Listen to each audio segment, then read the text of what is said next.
But the front lines are a dangerous place. So the reason not everyone goes to the front lines is not everyone comes back from the front lines. And these three were defined. This is their exploits. This is their legend, because they showed up when no one else showed up.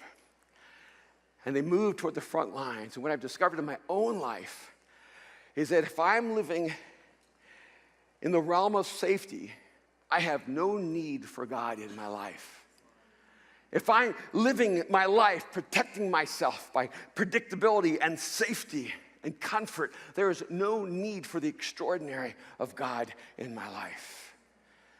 You want to see God move in your life, then push your life toward the front lines. Press yourself forward.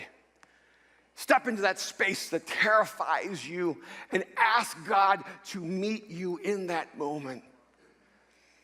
I remember years ago when we first started this community that we now know as Mosaic. And I was talking to this small group of leaders that we had. I said, we need to go and take on LA. We need to turn LA upside down. And LA just seemed so ominous and terrifying to everyone. And then one of our leaders, he was an engineer, stood up and said, Erwin, just tell us that God is going to do it and we'll follow you. It sounds great, doesn't it? Just tell us God's going to do it and we'll follow you. I wanted to say, God's going to do it. I didn't know. You never know what's going to happen in the front line. People die on the front line. And in that moment, I thought, I know what they want because they've been trained to have someone say to them, this is what God is saying. And it's that prophetic lie.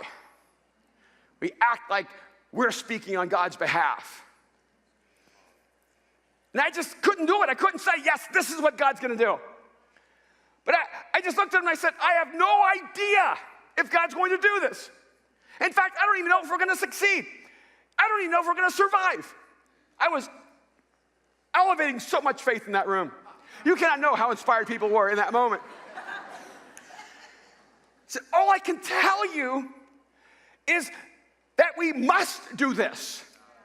That someone needs to do this. And if we don't have the courage to do this, then we need to pray that God would find a people with more courage than us, more faith than us, because this must happen. You see, I think a lot of times we want God's signature on the contract saying, if you follow me, you will succeed. And really, he wants our signature. I will follow you even if I bleed. See the front line. Those who go to the front line do not always receive the glory. They mostly receive the suffering.